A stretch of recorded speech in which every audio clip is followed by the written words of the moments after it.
Hello learners. It's great to see you again. In this video, we will find out how the volume of the rib cage changes. Before we start, can anyone tell me what happens to our rib cage when we breathe? I know. Our rib cage moves when we breathe. When the rib cage moves, the volume of the rib cage changes.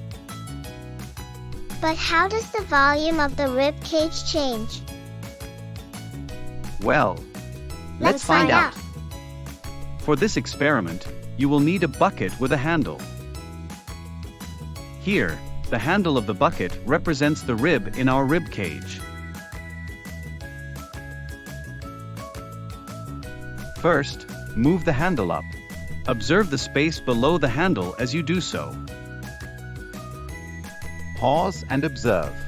Does the space below the handle increase or decrease? The space below the handle increases as the handle of the bucket moves up. That's right. This also means that the volume of the space below the handle increases as the handle moves up. Now, let's watch what happens when we move the handle down. Pause and observe. Does the space below the handle increase or decrease this time? The space below the handle decreases as the handle of the bucket moves down. Great job on completing the video.